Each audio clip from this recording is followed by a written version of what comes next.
All right, everyone, welcome to ASRG Worldwide Webinars, bringing you the latest in automotive research, innovation, and education.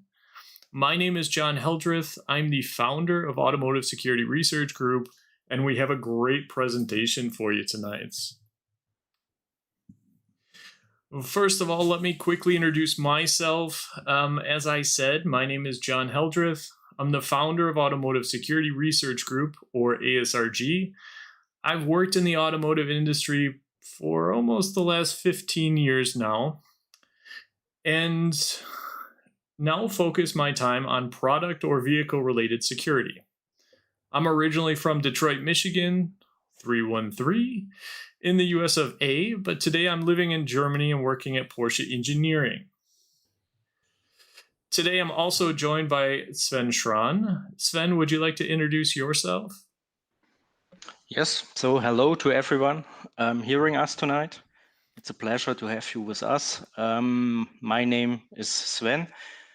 For ASRG, I'm the coordinator for the Europe region. So I drive everything what we do in our nonprofit organization over Europe.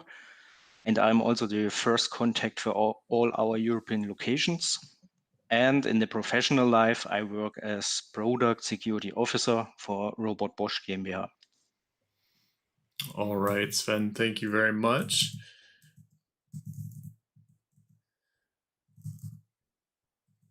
All right, Sven, thank you very much. Okay, there we go. I found the right button. Just quickly, the Automotive Security Research Group is a nonprofit company focusing on the advancement of the automotive security industry. This is a community to support the coming together of two areas of competencies, the IT security industry and the automotive industry. This is a community for you, for the automotive engineer, for the IT security specialist, the beginner, the hobbyist, the experts, even for the people that might be in the wrong YouTube channel. This is a community of volunteers. Our entire organization is built on the volunteer efforts of the administrative team and, of course, people like yourself. We're trying to remove the boundaries that can occur in the automotive security industry. For example, communication or locations or finding different ways to learn, different solutions, making good decisions, because at the end of the day, we all have the same goals. And this is to keep our customers, which is probably our families and our friends, data safe and secure, which can only be achieved together. If you want to get more involved, make an impact on the industry, start your own ASRG location, participate in technical committees, be a part of a project, please reach out to us. Get involved. You can find out more about ASRG at www.asrg.io or send us an email at hello@asrg.io. We love hearing from everybody, so please don't be shy. All right. Well, ASRG has grown very much over the last few years. I show this slide every week, and I'm very excited always to show you guys how many new locations we have, new members, and where we are all over the world. So please take a look here. This is where we are across the entire world. There might be a location near you where you can get involved directly, or potentially you don't see a location near you, but you'd like to get more involved. Maybe you can open up your own ASRG location in that city and build up your own network there. Start sharing information with other colleagues that are in the same working area, stuff like this. So we have more than 5,600 members right now. Actually, I think it's even a little bit more. And we have 34 locations worldwide in 18 countries. That's really amazing to see. I'm so happy that you guys are being a part of ASRG. And this shows me that really ASRG is bringing value to the community. We have some great webinars. Webinar started because of the corona situation, unfortunately, but it also brought some really good positive things. And we were able to reach out and bring more knowledge directly to members that might not be able to come to the meetings face to face. So here you see the upcoming webinars that we have planned. November 26th, that's next week. Next week, we have Unleashing Remotes with a Raspberry Pi. Itai is going to bring us in this conversation. He's from Argus, going to be an amazing talk. December 3rd, the WP29 regulation as seen through real-life cyber attacks. We're going to have Alan Kunar again with us from Upstream. He's great with presentations. He always brings the real information. Going to be nice. December 10th, TBD. So we know what the topic is. We don't have a title quite yet. The topic is going to be around some new standards coming for risk assessment, how we connect and exchange risk assessment information.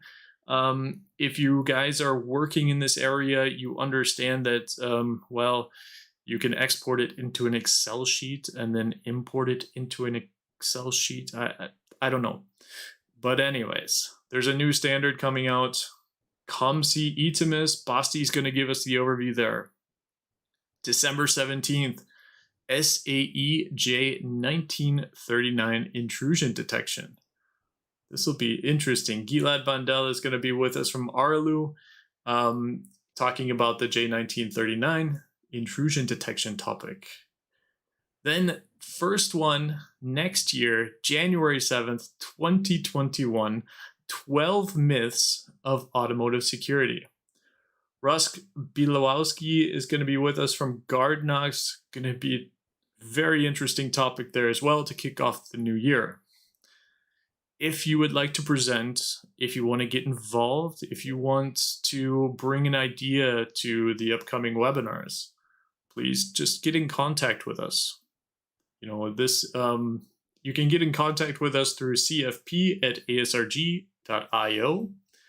And please give us feedback. Let us know what's going on, what's good, what's bad, how we can make it better, because this community is for you. And the more you get out of it, the better off we are, and the more value we're bringing. All right. So guys, without further ado, I have to introduce you to someone. But before I do, if you do have questions during the presentation, please add them in the chat window, and then we will ask the presenter at the end of his presentation. So we have a great presentation for you today. We have Rafael Boix Carpi from Riscure, and he's going to talk to us about automotive product security from the attacker's perspective. So, Rafa, it's all yours. Okay. Thank you, John, for your kind words and your kind introduction. So today I will make this small presentation about automotive product security and attacker's point of view. My name is Rafael Boix Carpi, and I've been working as principal trainer and security specialist at Riscure. So Riscure is a security evaluation lab in Netherlands, but also we have an office in San Francisco in the US, as well as in Shanghai in China. So I work in the headquarters in the Netherlands office. My personal interests are in embedded security, like automotive systems, secure bootloaders, but also advanced attacks like site analysis, fault injection, combined attacks. We will talk about some of them today. And at Riscure, what do we do? So we provide training, we have tooling, security evaluations, and consultancy on hardware and software solutions. So we basically evaluate products. And we do this for automotive, we do this for secure elements, smart cards, but also secure boot, trust execution environments, hard and crypto. So basically, more than 19 years working on security evaluations, and also we manufacture tools. So this is what we do. And what do we have today for the menu? So the agenda of today, the presentation is going to be as follows. First, we will talk a bit about the context of automotive cybersecurity in 2020. So we will see a bit of the regulations, what is happening. And then I will introduce a topic that comes again and again when we look at security from an attacker or an evaluator point of view, which is safety versus security. And then we will start talking about automotive products. So what is this attacker perspective? So basically talking about attacks. We will see some public attacks and what do they have in common, which will lead us to look at the security pitfalls in automotive. And then we will also look at some years ahead. So what will happen if we manage to get bug-free products? So is it still possible to attack it?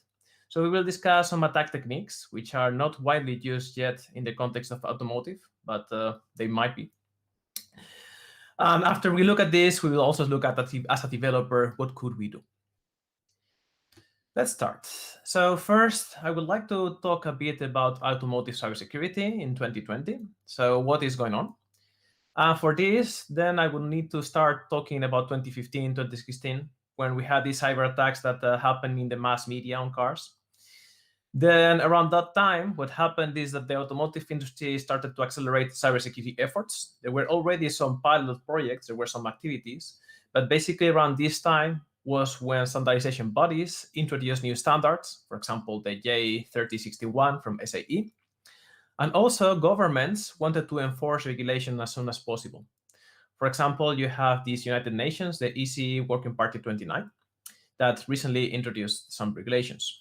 And here you have some teams that started to work actively in cybersecurity, like the Auto ISACs, the GRPA from Working Party 29, SAE, ISO, the NESTA, OICA. So basically, around this time, there was a huge movement in cybersecurity activities.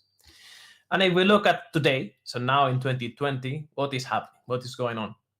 So this year, a lot of things happened. Actually, they happened in February. So I think February this year was quite an eventful month. And one of the things that happened was the publication of the ISO SAE 2144 standard. So this is a standard dedicated to cybersecurity in automotive. There was another standard from SAE, J3101, published in February about hardware security components. And especially UN EC Working Party 29, they finalized the new regulations on cybersecurity and software updates on vehicles. So this makes that now we have a cybersecurity regulatory framework, which is estimated in January 21 that these United Nations regulations come into force. And this started to count, basically. Now, in 2021, we will have this regulation coming into force. In 2022, we will have this cybersecurity is expected to be mandatory for new whole vehicle types. And by 2024, then this will be mandatory for first registrations. So as a summary, security is not optional anymore in 2020. You have to be doing security if you want to play in the game of automotive. Which brings me to one of the topics that links very much with security, which is safety engineering. So I would like to make a distinction between safety and security because this, as you will see during the presentation, brings a lot of issues again and again. Let's talk first about safety engineering. So safety engineering basically prevents or protects from hazards. So in this case, the attacker is Mother Nature, is statistics. So this is something that has been done in automotive basically almost since its inception. So we are almost there. This has been done for many years. If you look at regulations, for example, there is this ISO 26262, which nowadays we even have a second revision in 2018. You have the 21448, this safety of the intended functionality. So long story short, we have very well-established processes. This safety engineering is well understood in the automotive industry. So basically, this is something that nowadays, when we talk about safety, it's very well understood. We know how to do it. Okay, sounds great. And as a result, actually, cars are safer than ever. So if you look at the number of accidents, this is always decreasing. So this is great. But now we have security engineering. Security engineering, the main change is that we prevent or protect from threats. It's not Mother Nature, the attacker now. The attacker is a human. So here you have a picture of one of my colleagues. It's Santi Cordova. So when you have an attacker, which is a human, then these attacks are usually intentional. And you cannot control external attackers. this is not a random event. External attackers will try to do always the best attack possible. So it's hard to control what they are going to do. They are always improving. And this leads to a confusion that in the English language actually doesn't happen, but in almost all other languages, it happens. If you take Chinese, Japanese, German, Spanish, French, Russian, Dutch, basically almost any language, the same word is used for safety and for security.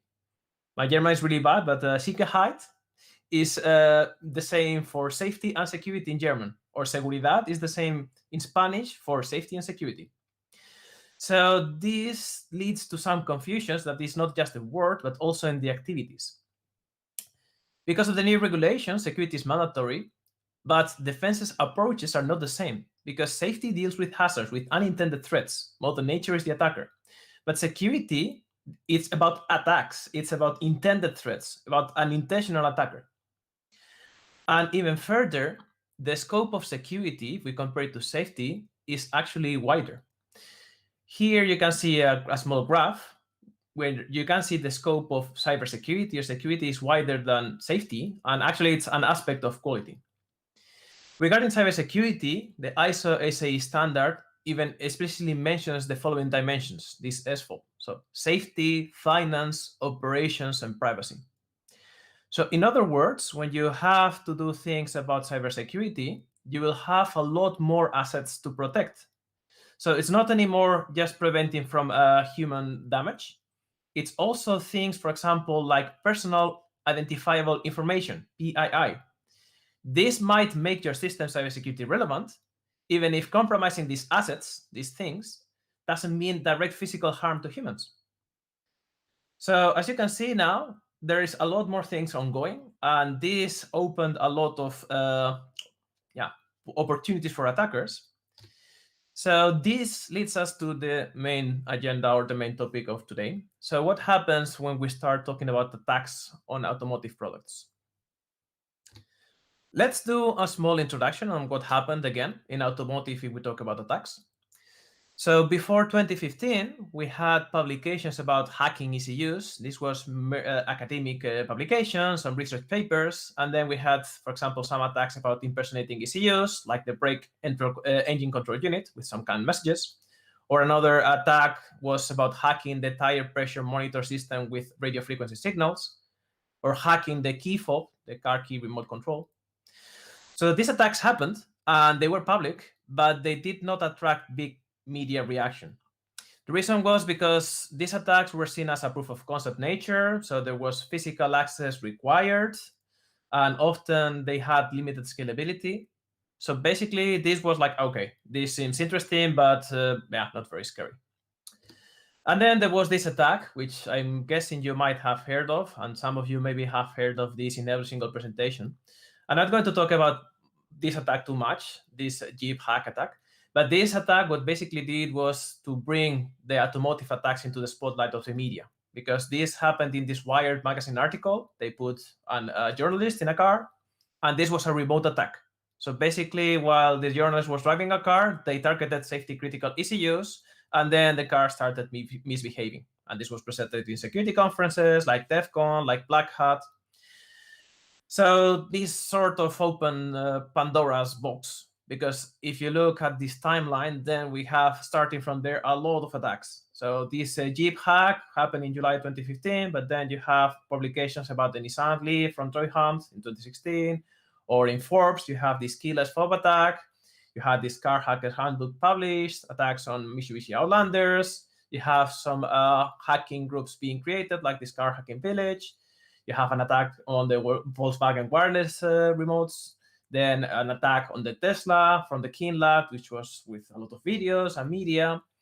In August 2017, if I am correct, this was when ASRG was created. In 2018, attacks from Volkswagen Audi from Computest, then May BMW from Tencent, and the list goes on and on and on. So this basically affects the whole industry. It's not one OEM in particular, it's all of them. And if we look at the frequency of cyber attacks until 2020, so this is sort of an exponential growth.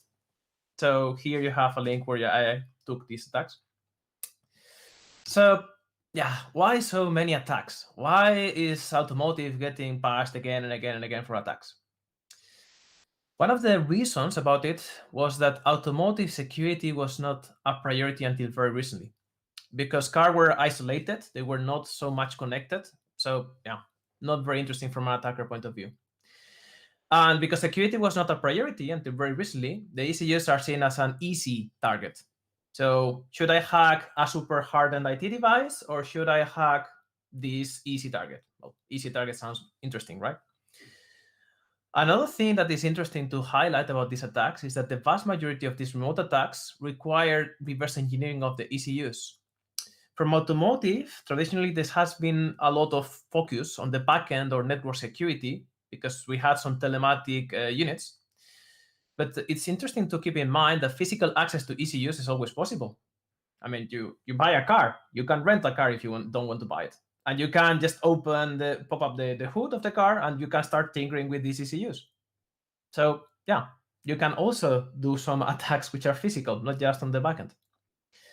And another one that is interesting to highlight, we will discuss this more in the presentation, is that these attacks, the big media attacks like the Jeep hacks or the Tesla hacks or the BMW hacks, it doesn't matter the brand, these hacks usually involved a lot of effort for the first attack, but then this attack scales very well. It's very easy to reproduce.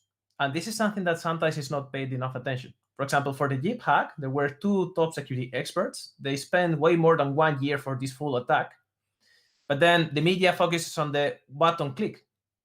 Or the Tesla hacks, this was a full security team with a lot of people. And then they spent 9 months for a full attack. Okay, so it's a very expensive attack, but then they make 1 button click. So why so many attacks? Why is this happening? Well, if I had to point to one thing, is that there are some common pitfalls in security, and now Automotive is seeing the ugly truth of security. These common pitfalls start to happen. Let's talk about this. Pitfall number 1. So why things go wrong? This happens not in Automotive, it happens in every single industry that starts with security. The first thing is a misunderstanding of security. Security activities, the security language, security requirements. So what do we mean by security? If I try to picture this, then I've put this picture in the slide about developers and security engineers, because this is what I see when we talk with customers very often, that we have the developer teams that they are thinking about functionality, performance. In the case of Automotive, also safety. They want to make the best performance, the most safe device, the fastest, more functions. But then we have the security teams that are now active also in Automotive. And these teams, what they care about is security. So these activities, sometimes they seem to be opposed, because basically the guys from development want to make things work faster or more functionalities, and the guys from security, they will say, yeah, but you have to harden it, you have to put more restrictions, this costs performance. So it seems like opposed. It's interesting to keep in mind that actually, if you think of it, both teams, they want to be within budget and they want to have the shortest time to market. So it is not a fight, actually. The 2 teams, if they row together, they would get to a common goal, because common goals exist in these teams. However, they do not use the common language, and it seems that the security engineers just want to make the life of the developers harder. Well, in reality, it's the exact opposite. They want to make better quality, the same as developers. Security, safety, both are components of quality. The sad truth, the ugly truth, is that if there is no agreement between these teams, then time to market pressures, start of production date reaches, and if there is no agreement, then there are trade-offs made and the attacker wins. Let me put a picture on how this could look. For example, this is an example taken from an Automotive security architect course, a training course from Riscure, just to highlight this misunderstanding. For example, here you have some security requirements that you could find in Automotive products. These requirements would read as: the module must use AES-256 crypto. The module must have an HSM with AES-256 hardware crypto engine. The firmware from the module must be encrypted. The module must log after 10 failed authentication attempts. Okay, they sound like reasonable requirements. However, if you do not understand what is the spirit of these requirements, what is meant from a security point of view, then you will start having issues because these questions might arise. For example, should the solution use this HSM for AES-256 crypto, or can it be implemented in software? Because the requirement says you should use AES-256 crypto, but it doesn't say you should use the HSM. Or should the firmware be encrypted with AES-256 or not? Because the requirement says the firmware should be encrypted, but not how. Or what does it mean to lock the product? What is locking a product? You close the backports, you turn it off, you destroy it. So what is to lock a product? And also, what is a failed authentication? So how does an authentication fail? Is it because it's stopped? Is it because it's malformed? So as you can see, there is a lot of questions that pop up. When these discrepancies happen, this is where attackers start to look, because attackers are very smart and they know that in these gaps, in these inconsistencies, this is where the vulnerabilities lies. And then this is where they will start attacking. So that's number one pitfall, but there are many more. So let's talk about some others. Another pitfall that happens or seems to be happening often is to ignore that hardware attacks scale. There is an activity that is required to be done according to the new regulations in cybersecurity management systems, which is called TARA. TARA stands for Threat Analysis and Risk Assessment. So the goal of security activities in the end is to achieve practical security. This means that, for example, at the beginning of the development of a product, you will do some threat analysis. You will look at how could it be attacked. Then you would do some risk analysis and risk assessment. And then you will try to implement mitigations, defenses, until the residual risk of your solution, until what could happen in the system is acceptable. For example, the best attack that you could do only allows to do, I don't know, to open a window, which you might deem, okay, somebody can open it also by using a stone and crashing it. So this is some residual risk that you might deem acceptable. But the pitfall is that hardware attacks scale.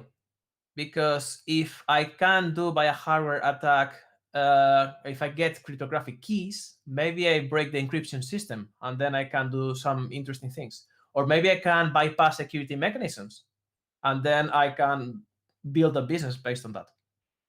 Hardware attacks in some cases are quite difficult, but it's important to keep in mind from a developer point of view and from an attacker point of view, this balance. This is the definition of practical security.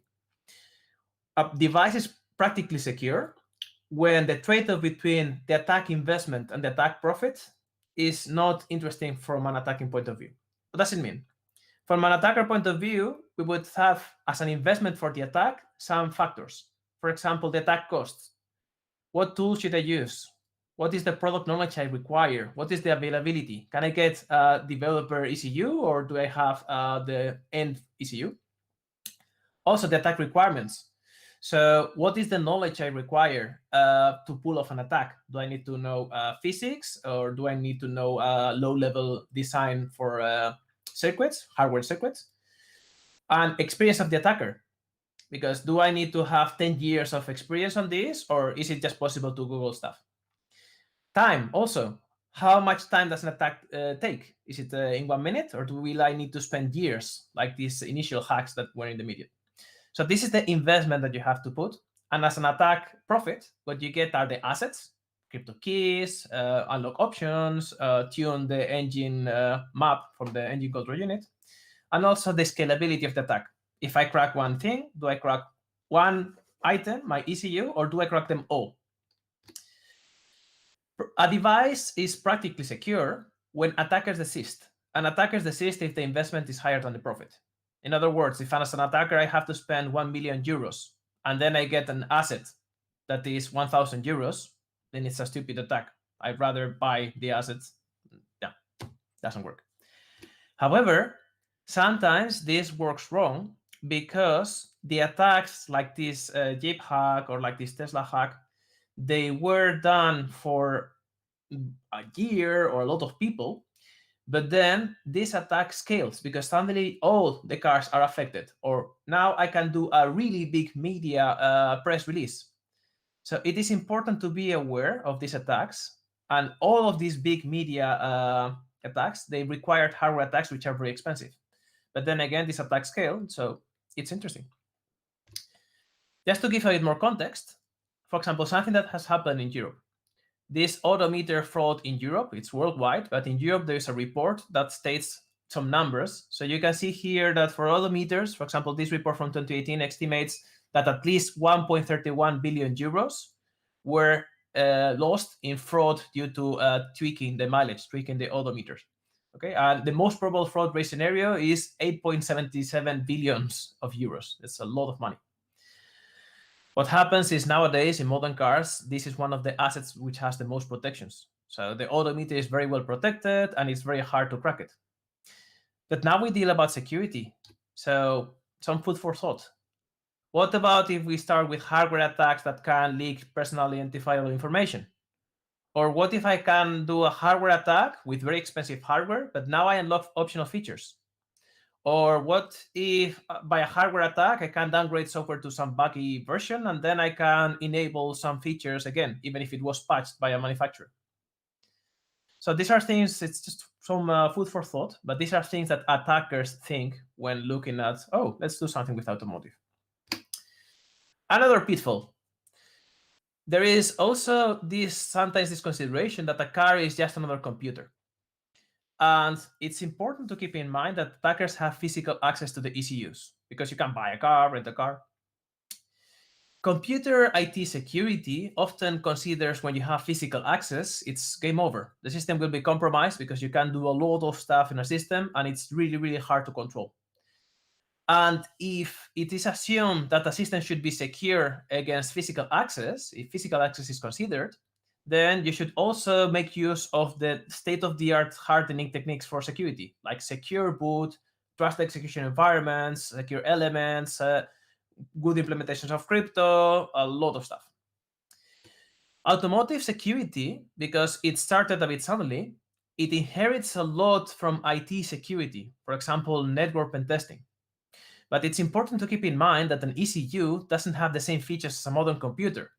For example, a secure boot, which even modern laptops, almost all of them have, it is not for granted that this is an automotive ECU. Or trusted execution environments, or secure elements, or smart cards, maybe this is not found in ECUs. Also about the boot time. A computer takes quite some time to boot, but you have very strict requirements in automotive stuff. Or updates. Computers get updated all the time, but how about updating your car? Or some reactions maybe are not possible in automotive. Like if you have a computer, an IT system, you might have some intrusion detection system, and if something happens, then you kill a connection or you kill the suspicious app. But if your brakes are sending malformed messages, yeah, would you stop the brakes ECU because it's behaving strange? So yeah, this is tricky. And it's important to keep in mind that automotive ECUs, they are just not another computer. They have some constraints. And most importantly, who pays for these items? Who pays for these aspects? Because in IT security, this is clear, okay, you pay for this IT security. If you want to have better security, you pay for it. But in automotive, now who is going to pay for this? Is it the tier ones, tier twos, the OEMs, the customers? So how is this paid? Security is not for free, and yeah, this brings some challenges. Another one of these aspects, which is secure coding.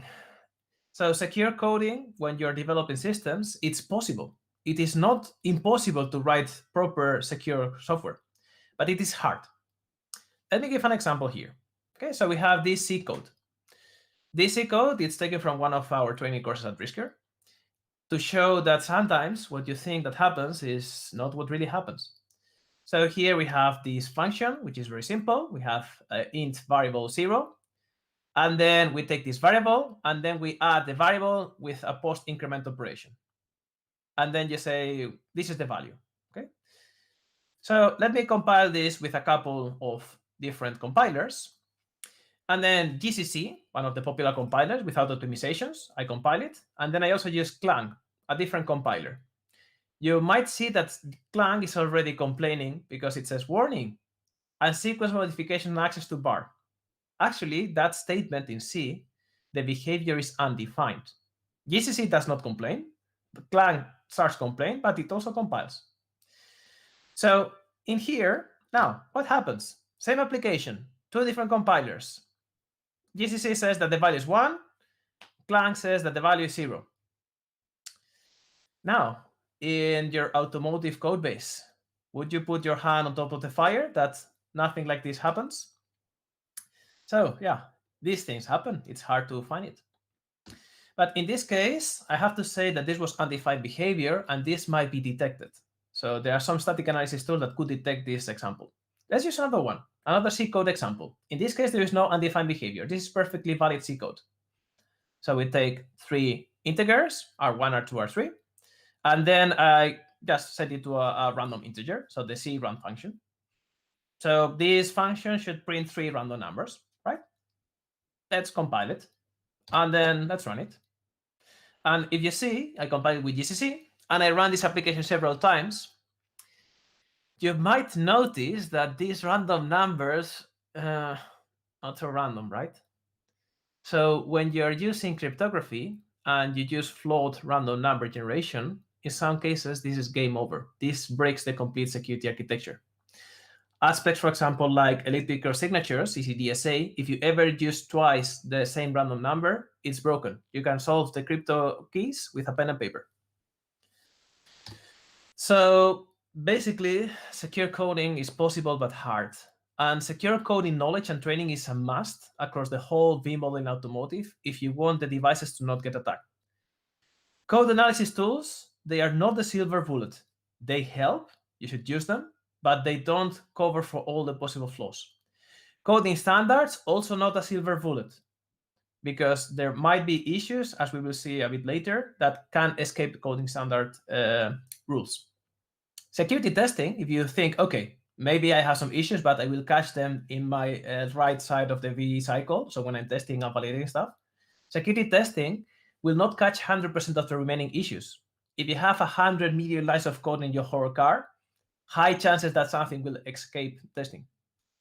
And something that is interesting to see or keep in mind is that if you have code certified for safety, it is not necessarily secure. You might have code which is perfectly safe, but security is a wider topic. So this might not be the case that your safe code is secure.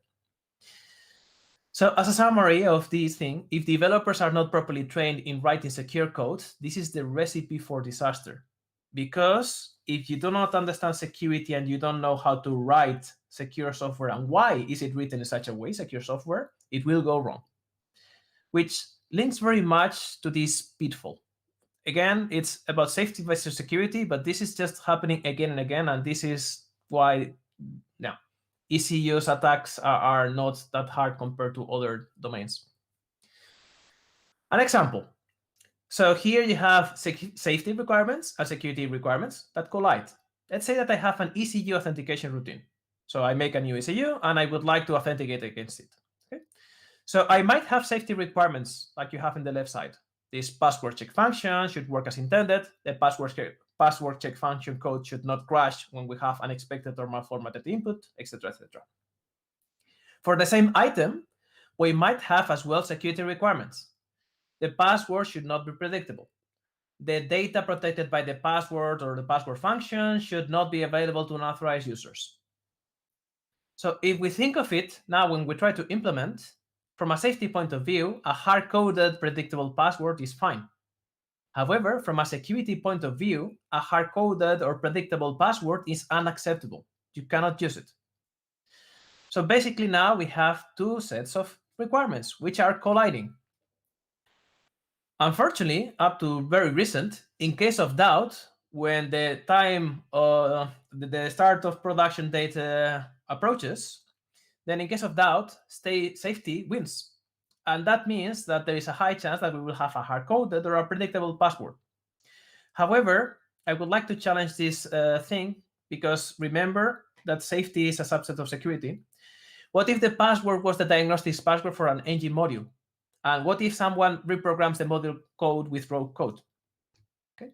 So if an attacker replaces the password, basically the attacker could compromise the ECU, for example, reprogram the engine map. Then the ECU would perform actions that was not supposed to do, and then we compromise safety. So this is just to highlight that this aspect that safety wins in case of conflict can result in safety compromised, because security is a wider set. Something that I would like to highlight, so I put a star here because these UN EC regulations hopefully will change this. There should be a cybersecurity management system, a cybersecurity process next to the safety processes, and then these discussions should not be a collision. There should be an agreement. There should be the best solution for both fields. But again, I would like to hammer you with this. Then safety is not security, and a perfect correct implementation regarding safety can still be insecure. Why I'm mentioning this is because there are sometimes moments where there will be assumptions from safety that have security implications. This is, for example, one of these risky assumptions.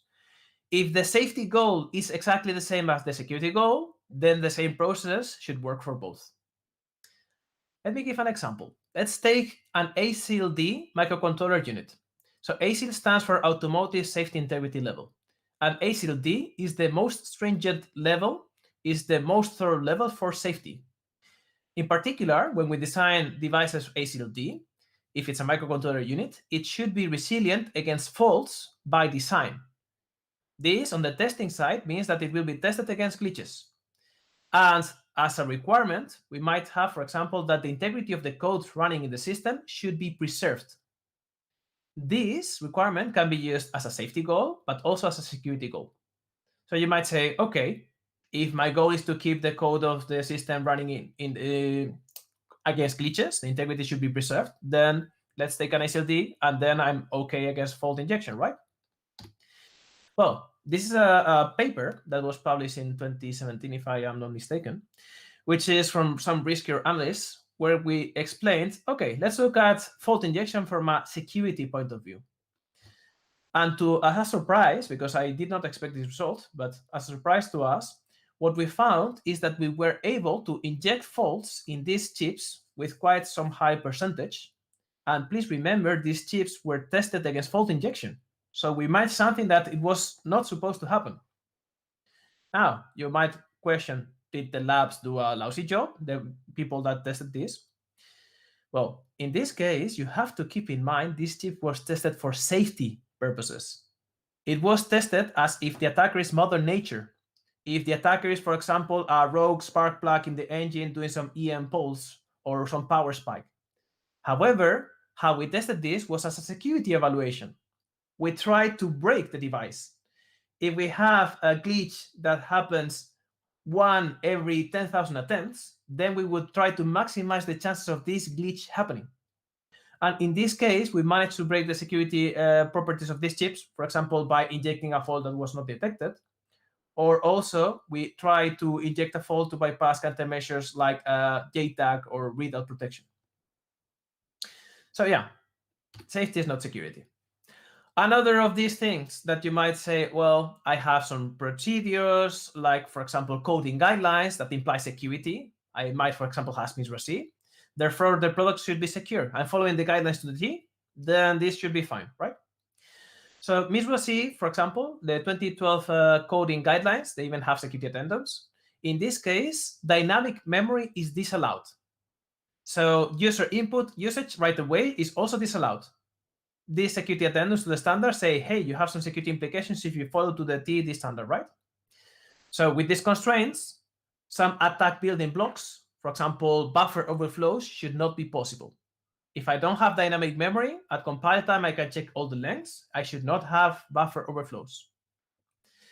Well, if you look up in Google MISRA and dynamic memory, then one of the top Google hits is this one. It's a Stack Overflow question.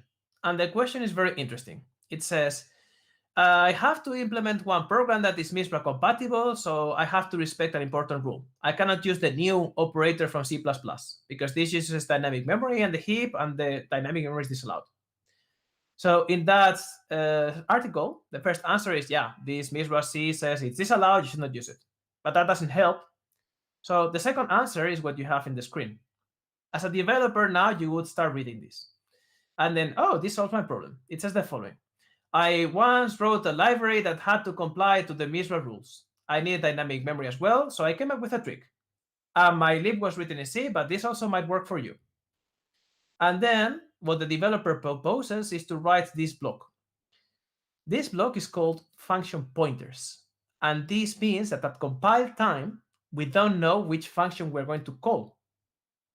So basically, what this allows is to call malloc or free, the basic elements to use the heap and dynamic memory, without explicitly calling this. So basically, you have implemented what is strictly disallowed by the MISRA guidelines, but because this passes the checks, then it's fine. And what is for me worrying is that this says the customer actually liked the solution. He was aware that this would not work without dynamic memory. Well, for you to know, there are ways to do this right according to MISRA regulations. There is something called MISRA deviations. You can deviate from the guidelines, and that's how you should do it. But this basically is now raising the red flag.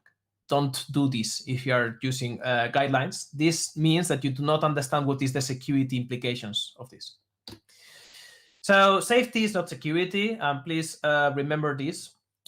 And also, safety does not imply security by default. If you make assumptions, validate them. If you know what you're doing for safety, make sure that also if it has some security implications, that it's the same.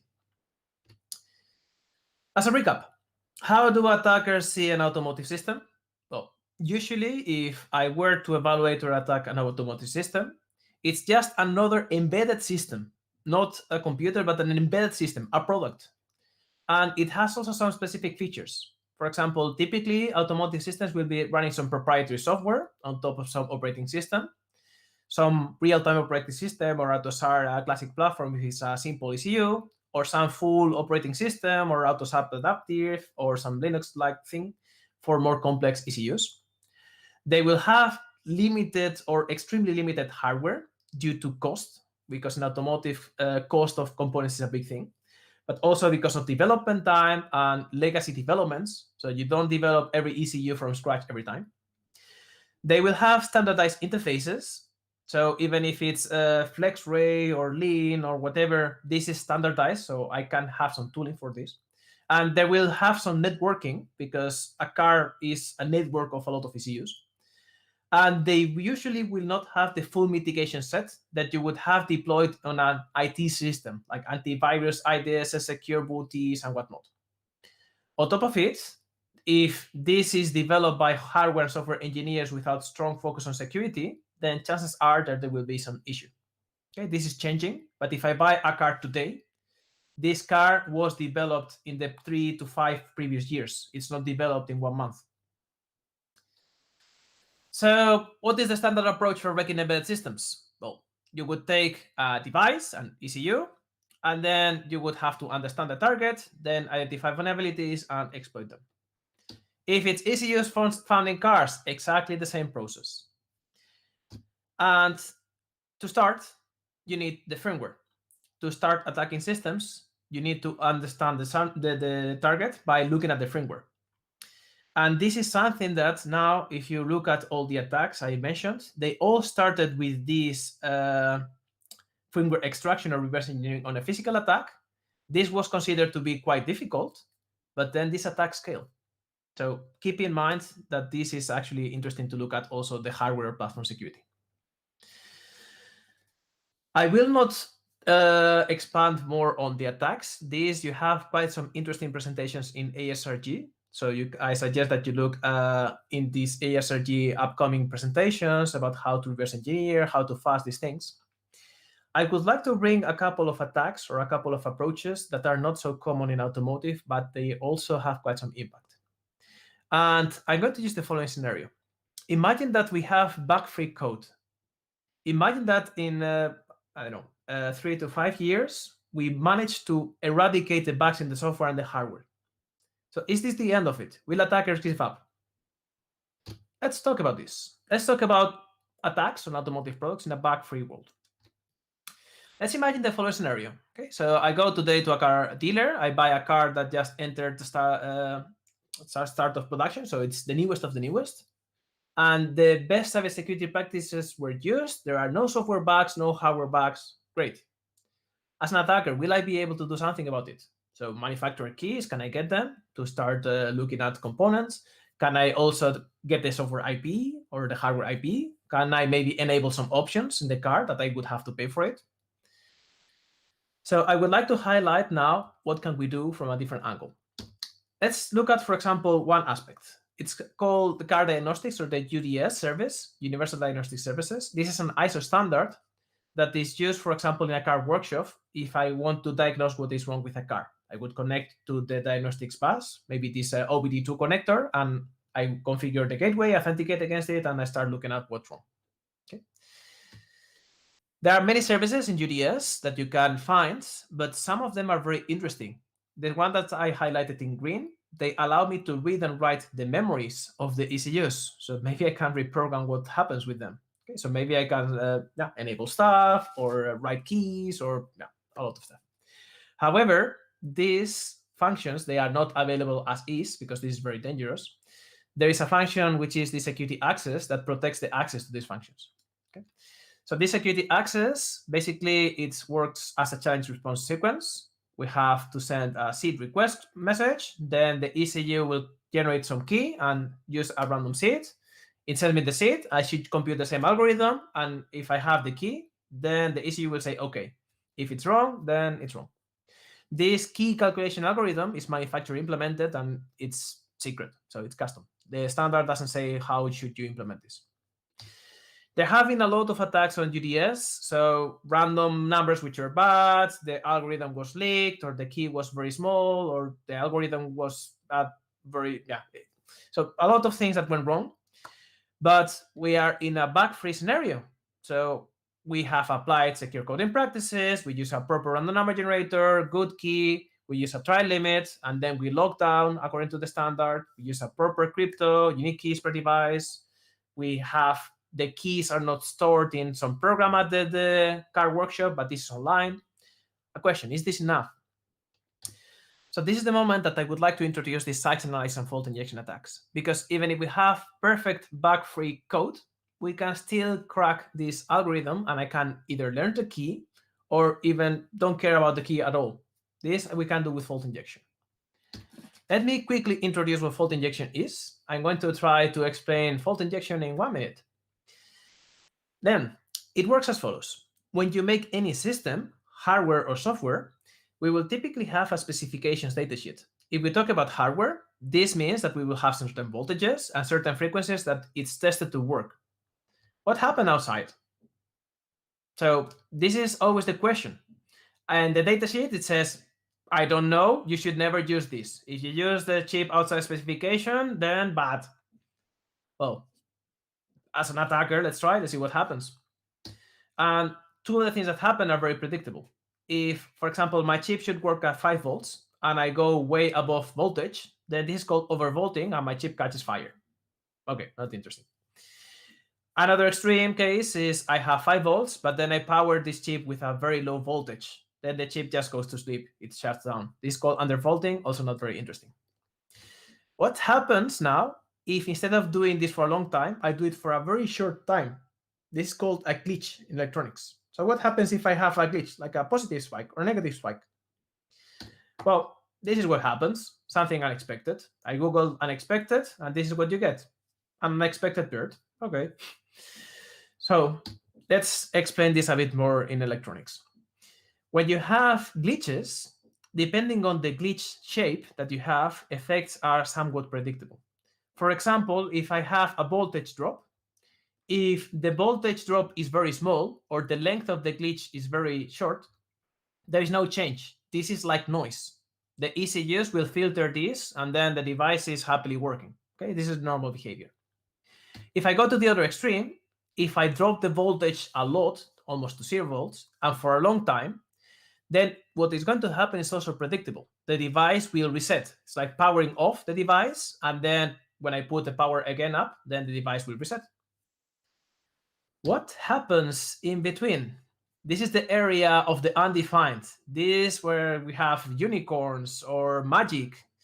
So here, in electrical engineering terms, you would have effects like metastability, illegal CMOS states, a lot of stuff. This is very unpredictable to know what happens, but this is what we will try to achieve as an attacker, to go to this range of the unknown, of the magic. Maybe the devices go crazy and then do something interesting. About tooling for fault injection, there is a lot of stuff. So we have open source tools or do-it-yourself tools like the Chip Whisperer, this BadFed, IBM Radeon. I made a tool in a presentation not so long ago called Sparky, which was just talking some GPIO pins. Of course, there's also commercial tooling to do these attacks. So this is what we also use in evaluations for security evaluations that have fault injection in scope. But basically, nowadays, fault injection tooling is available to the masses. It's not something that is impossible to get. You have fault injection tooling. And when you start doing glitches, then we can flip bits, we can prevent read writes, we can skip instruction, disabling modules. You can also make that the chip catches fire. But yeah. So in this case, if I have some structure that it says if received key is not the same as the selected key, not authenticated as authenticated, if I inject a fault there, maybe I can, with a wrong password, end up in the authenticated branch. A note, if you implement code in the most secure way, the UDS standard says that you can, after several attempts, like 3, 5, 10, at a number of attempts, you can delay the next authentication attempt. So this, if you do it right, if you do the best secure way, we already tested this on actual ECUs. And if an initial attack takes 1,000 to 100,000 attempts to dump the firmware, now this will take ages because you stop for hours the ECU. However, the standard also says, hey, you have read memory by address, and this is the workflow. You should check the security level, if it's okay or not, and then act accordingly. So I can try to glitch this. We tried this, for example, with an instrument cluster. And how does the fault injection setup look like? It looks like follows. We have our target ECU with a microcontroller. We have some tool from Riscure called Huracan that speaks CAN. We also have a fault injection generator, which is called Spider, and we connect it to this device. Then we start communicating with UDS. In the red line, you see the CAN communication. That's when we send the command to this read memory by address.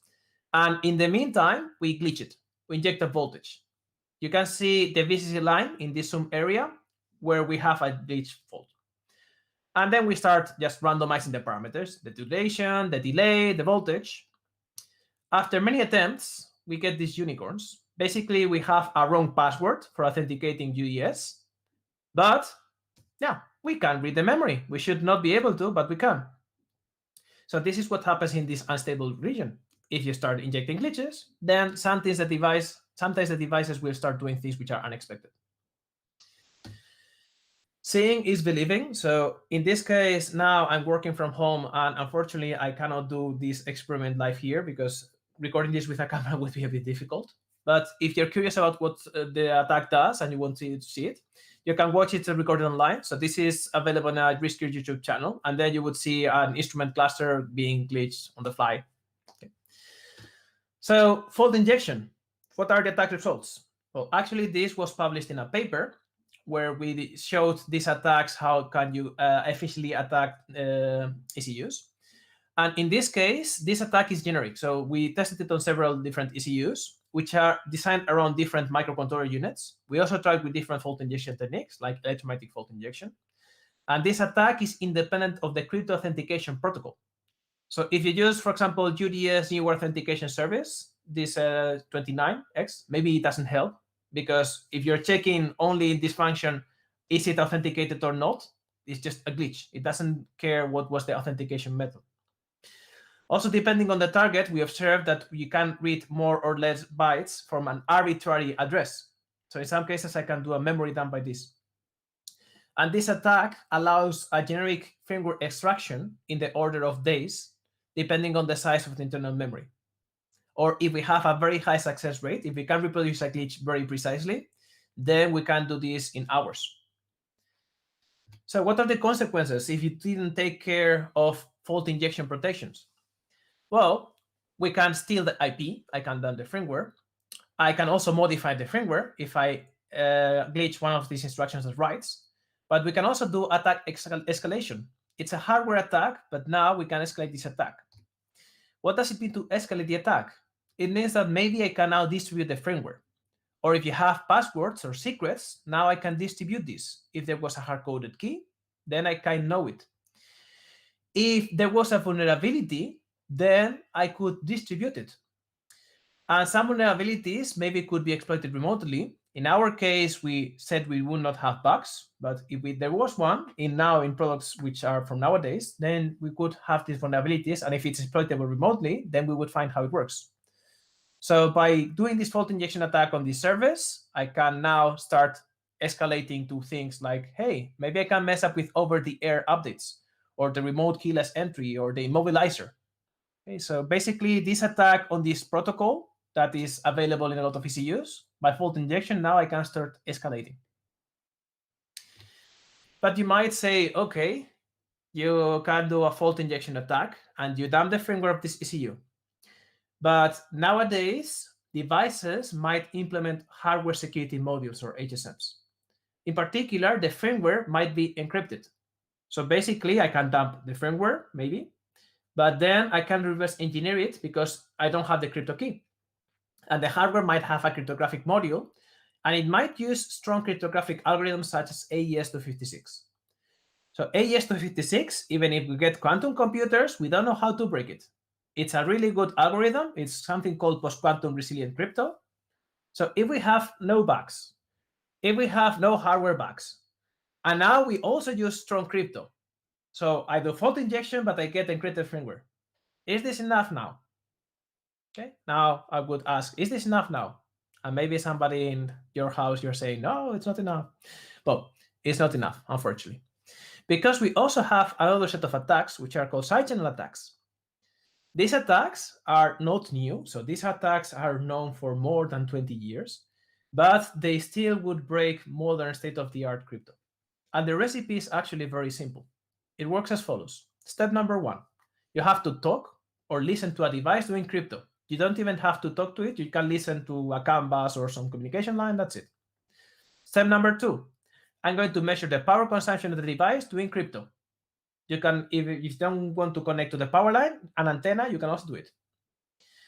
Third step, you could use a side channel analysis program that would compute mathematics with this collect data, this input or output that we sniffed or we used, and the power consumption of the device. Then you shake it a bit with mathematics, and the end result, you get the crypto key. So this works for a lot of different algorithms. So if you have your HSM, and if it's not hardened against side channel attacks, then you can crack it.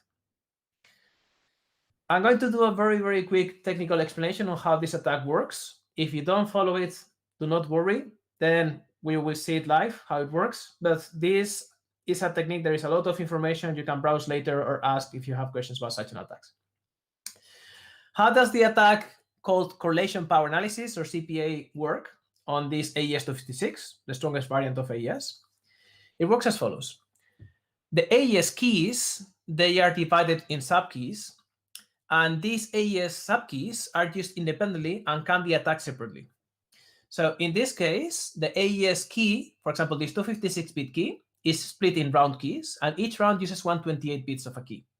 However, the algorithm doesn't use the 128 bits directly.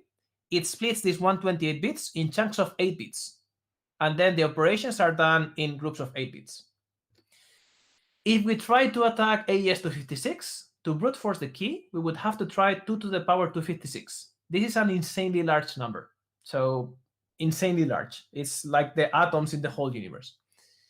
However, if we apply a CPA attack, then we can attack the key separately, these 8-bit chunks individually. And then we will need to do brute forcing of these chunks, where we have 16 of these SBoxes in the case of AES. So we have to try 4,096 attempts per round to crack the key. AES-256 key, it spans over 2 AES rounds. So basically, the brute force effort from 2 to the power 256, we have to try 8,192 attempts. So in this case, now, even in this situation and current situation, I managed to get some of the tools in my house. So in this case, I'm going to show this attack live so that you get an idea on how long it takes to do such an attack if the implementation is not protected. So you have here a picture of my table. So in my table, you can see that I have an HSM, a hardware security module device, with AES 256 implementation. So this one is a textbook AES implementation, but the attack process is identical for any software hardware implemented unprotected implementation. Okay, I'm not going to attack any known implementation so that nobody feels offended. This one is one textbook AES 256 I wrote. It's correct, but it's just one implementation. If I attack any other implementation, it would be the same. What I have here is I connected the battery to this device, and I also have a current probe to measure the power consumption. I also connected a serial interface. In this case, I'm using UART, but it would be the same with CAN or with LIN or FlexRay or Ethernet. It's the same. And I connected an oscilloscope, and I'm going to measure power. Okay, I'm going to do this with a tool that we have at Riscure. It's called Inspector. So first, I'm going to measure power. Okay, so here I have the settings for my oscilloscope. Here I have a communication sequence for this device. Let's measure 1,000 power traces. Okay, so what you can see here, now I'm sending a message and I'm saying, HSM, please encrypt it with AES-256. The HSM is encrypting it with AES-256 crypto, and I can see the power profile of this operation. Okay, I can see some patterns. In the case of AES-256, it has 14 rounds of AES. There is something called an AES round, so it does this operation 14 times, and then I get the result. So I don't know the key, I just know the input. And in this case, I'm also listening at the output, but only knowing the input is fine, or only listening at the output is fine. I don't even need both. Okay, I have my power capture. It took no time. Then in this case, the attack, we need to attack only the first two rounds where we use the full key. So I'm going to take this data. I'm going to compress the samples because this I use a very high sampling speed. So I'm using this. And now let's apply the attack. This correlation power analysis attack is a first order analysis attack. So I have here a module for implementing correlation power analysis. Let's attack the first round. I'm going to target these SBox elements, these 8-bit elements. Sorry, 8-bit element. Okay, so I apply the attack. Now it's doing this 4,000 attempts. It's just number crunching. And then I get, okay, I apply the attack and I found a certain key. Okay, in this case, I see here the results. Let me verify if this is fine. Okay, I found here that this RDM is not okay. So let me try to realign this measurement. Okay, then let me apply the attack again.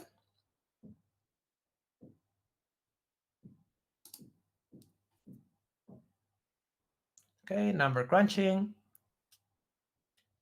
It takes 6 seconds. Let me verify the results.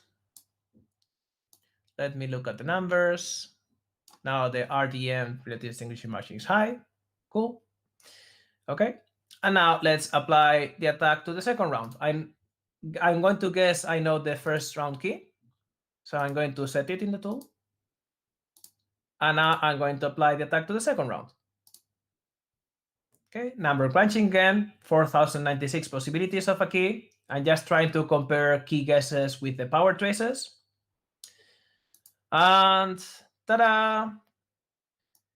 What is the key? This huge key. Okay, so time, it took 6 seconds, 8 seconds. I had to align the traces because this is a real device. So it took 1 more second, a minute. Okay, so AES-256 security crypto, gone.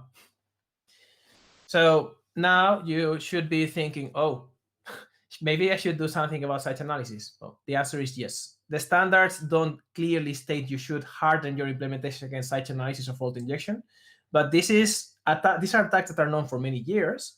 And when you do product security, you should be also careful with this. So I'm going to conclude now the presentation with a bit of hope, because what is happening now in automotive from an attacker point of view, it's not new. This already happened in other industries. There is light at the end of the tunnel. Now you have seen these attacks and you might fear, wow, this guy just broke a ES-256 in a second. Well, this happened in other industries. Let me, for example, tell you a small story. If we talk about satellite TV, okay, so we had DirecTV, for example, they launched satellite TV decoders and they used smart cards with cybersecurity. So the security at the beginning in 1997 was very low, so hackers started to duplicate the smart card. They started making copies. And then as an attacker, they were like, okay, I can copy the key. The developers are not sitting still, so they said, okay, if you're going to copy the cards, I'm going to change the keys in the cards. And then attackers, they start making programmable keys, programmable cards. So then the developers were like, okay, now I can change the keys, but you're going to crack the keys. Well, I'm going to now do extra checks on the smart card. I'm going to try to find that this smart card is legit. And if it's not legit, I will stop. Well, in this case, they implemented this, and then programmable cards didn't work anymore. So attacking the smart card was not interesting. So what next? They started making fault injection tools. They started glitching this device. If the device thought that the smart card was fake, they would glitch the satellite TV decoder, and then this would take the smart card as real. So this has been an ongoing war for many years until, I don't know, 2015, 2016. So nowadays, the people just would not hack this because the security of such a set-top box and the smart card is so high that this is uncrackable. Actually, I stand by my word. So if anyone finds a hacked cable TV decoder that can decode today a cable or satellite signal from Europe, I will deliver a free training week at Riscure for you. Okay, so this is this is really strong security. They were hacked heavily at the beginning, but after quite some time, they managed to get very good security. And this is the same for automotive security. Perfect security does not exist, but good enough security does. At this moment, there are a lot of hacks in automotive, but security is a process and you will get better. Even against these fault injection side channel attacks, you will be able to develop solutions that withstand such an attack. So give it time, implement best practices, and eventually you will reach there. So to wrap up this presentation, what can we do? If you have to remember just a single thing from this webinar, I would like that you remember this one, that you ensure that everyone in your company really understands what security means for automotive products. So this means developers, security analysts, the project leads, the interfaces between the OEM tier 1, tier 2. So everybody understands the same for security. And if you want to be more specific, then this would mean to follow a holistic approach to security in automotive products. Because classical IT pen testing is not enough. We're talking about some specific products here. And you have to consider the attack scalability and physical attacks. This has been not so much the attention. So at the moment, there's quite some attention in automotive for scalable remote attacks, but this is not the whole picture. Physical attacks also play a big role in these remote attacks. And also consider attacks beyond just the requirements. Meeting the checkboxes here is not enough. This is why standards like ISO 21434 mention and specifically say that you should validate your security. This, in the end, it's stemming from the fact that automotive systems have a lifetime of more than 10 years. They have to withstand attacks for a lot of time. So at the moment, site channelized fault injection are not mandated yet, but they are used by attackers to break secure systems. This is attacks that are known for a lot of years for other domains, and they are devastating for automotive devices. Also, you should adopt a secure development lifecycle and cybersecurity management system company-wide. So this means that training developers is vital, having good cybersecurity requirements is vital, but also that validating your security is vital. Automotive is broader than safety.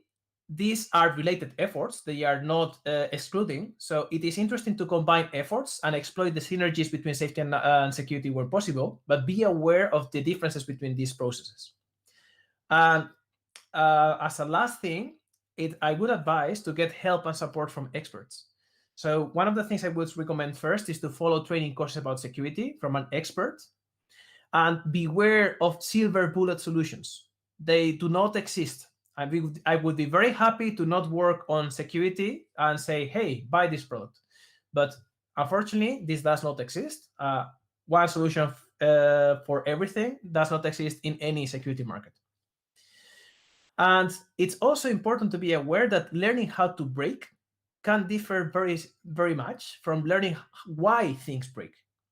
Okay, so breaking something does not immediately give you the knowledge on how could I fix this. So when you get help and support from the experts, if you're a developer, make sure that you also learn how to break, but also why things break. It's very important if you want to patch things. This, I would like them to just mention if you're not sure how could I start. So at Riscure, for example, because I am a principal trainer, so we have training courses about automotive. So we have one learning path about automotive security, which is called Automotive Security Architect. It has 4 parts. One part about what is security, another part about how can you handle security requirements, another part about what is the development process in automotive for security, so about secure code development. And there's also a last part, which is about the new regulations, or what does it bring. And this training, so at Riscure, we have many years, so over 19 years of expertise in evaluation and certification. So I would like to say that we know a bit about security. And this training material is actually developed by principal security analysts and people that have PhDs on the topic. And we have at Riscure a point of view, which is not just the hacker, the attacker, but also as a developer perspective. So we also feel the pain of the developers and try to get this knowledge in a format that is as applicable and as on-the-job applicable as possible. Okay, so the full programs, they have online training, you have a lot of practical exercises, you have expert Q&A, so you can address questions and a lot of more things. And last but not least, so there is a discount code for ASRG members.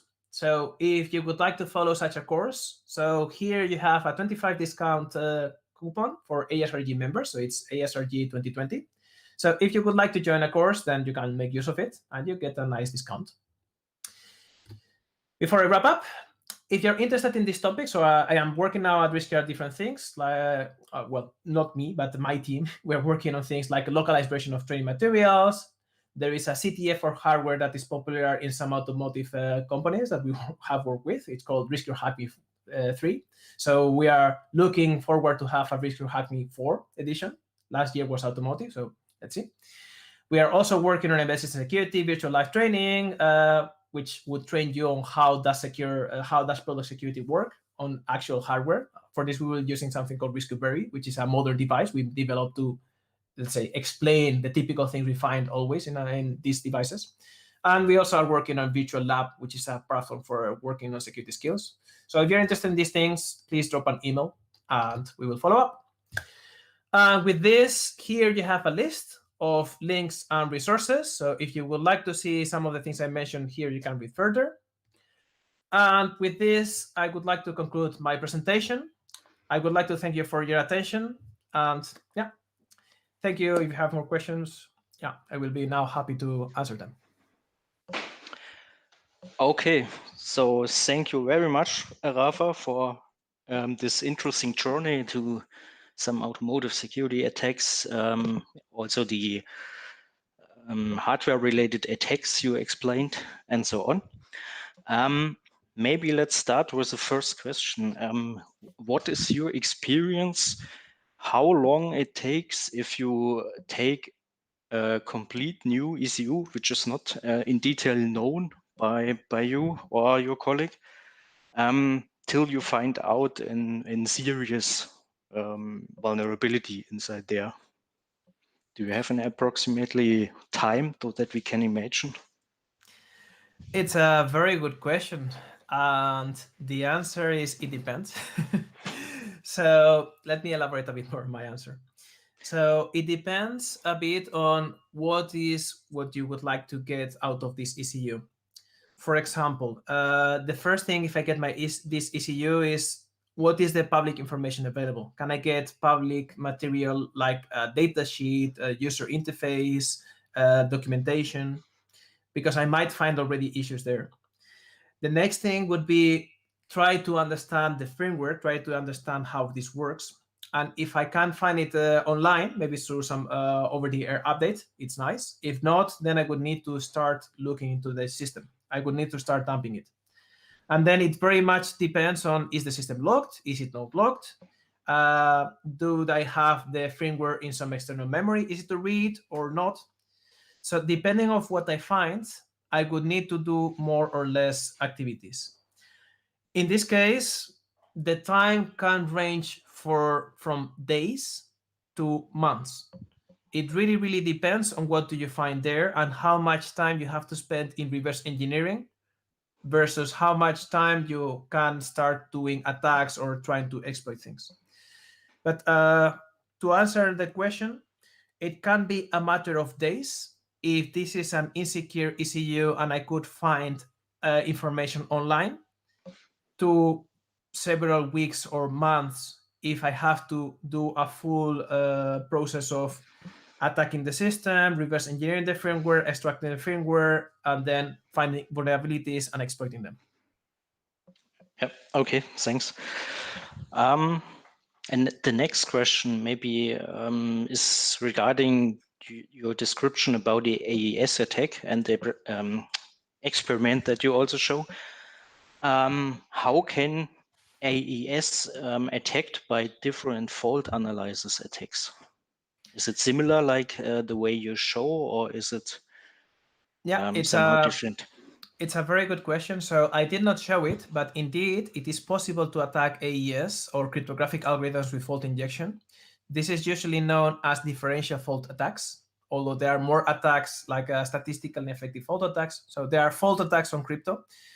The process is slightly different, and it mainly consists of running the crypto operation and injecting a glitch while it is running, and also observing the effect of it. So basically either collecting the output or collecting some power traces. Then once you run this crypto operation many times and injecting faults, you would do some statistical analysis and you can also get the key. Okay. And are both approaches normally work in today's available microcontrollers, or is it on some devices the one approach is working better than the other one? If the devices are not hardened against these techniques, both site analysis and fault injection attacks work. Okay. Then if they are hardened against site analysis, maybe fault injection attacks work. And if they are hardened against fault injection, maybe site analysis works.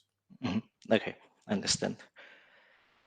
Let me quickly check which question we still have.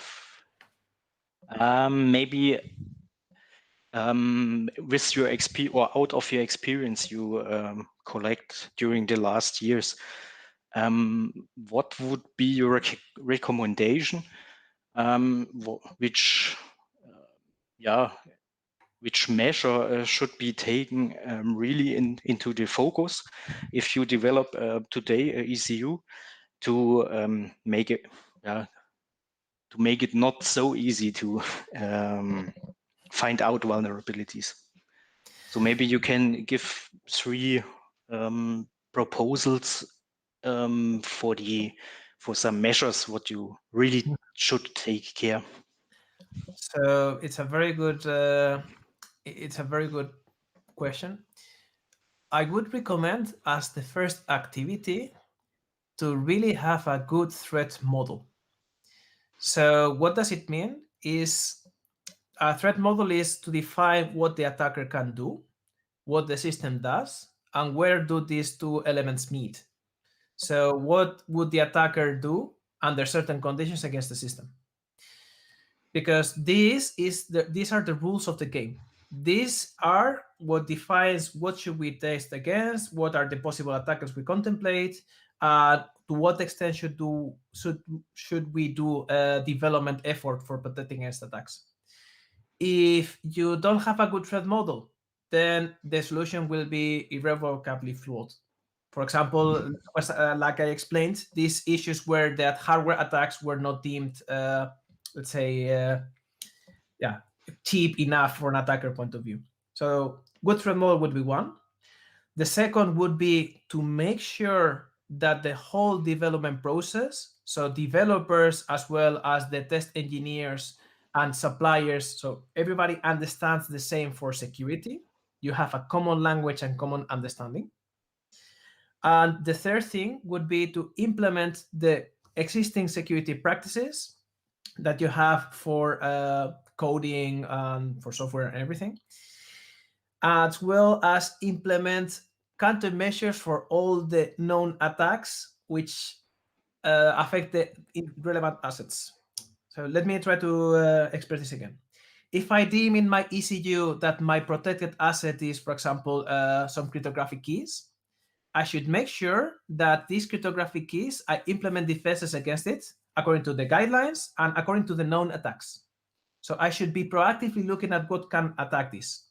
The best way to implement this third part, because it's very difficult, is to consult with a security expert, to have dedicated people, dedicated security experts to help here. So Okay. as a wrap up, because it was a very long explanation, good threat model, make sure everybody talks the same language, and make sure that for your assets, you have a good coverage of the possible attacks. Okay, so thanks. Let us come. We received also two questions, which is more related to Riscure itself, but let me ask you. So the first one is, what will RHME4 be about? Can you maybe explain a little bit which idea is behind? Yeah. So in this case, this RHME4, we are at this moment at this ideation phase, so we don't know exactly how it will look. RHME3 was a hardware CTF, a hardware capture the flag contest, which was automotive flavored. So we shipped to the participants, to the player, a hardware board, which was like an automotive ECU, and you had a lot of challenges and you had to hack it. RHME4, it's not defined yet. I'm not 100% sure if it will be fully automotive or if it will be with another flavor, but it will be a hardware CTF. So I cannot give further information because we are still, let's say, finishing the details about it. What I can say is, if you're interested in this, then please ping us, and maybe you can even participate in this CTF design. Okay, thanks for this. Then there was another question, more in the direction of Riscure. So what division of skills do you have for security researchers?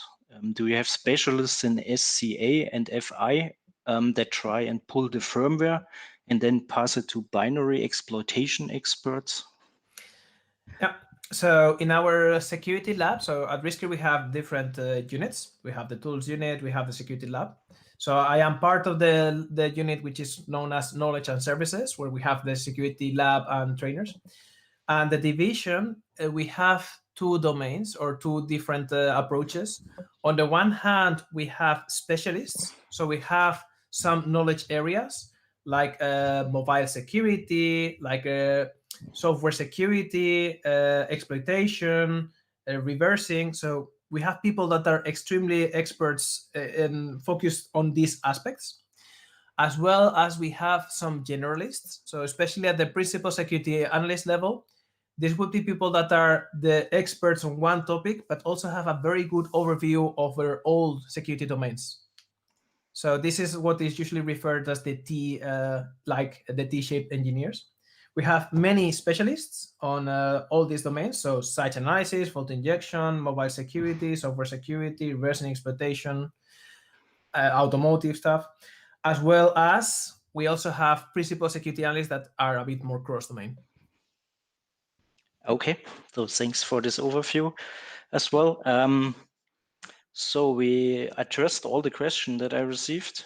So I think we can close the presentation for today. Thanks again. It was very, very interesting presentation. There was also just live some very positive feedback from the audience.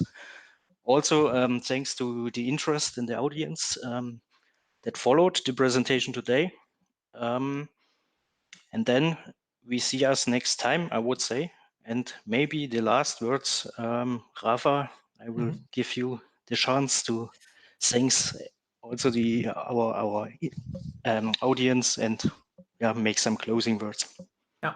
So I would really like to thank you all for your attendance. It is an honor for me to share some information in ASRG. At Riscure, we are always trying to share our knowledge to the best of our capabilities.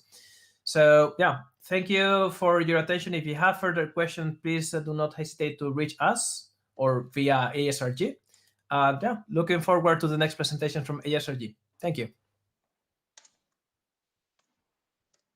Thank you so much. Bye-bye.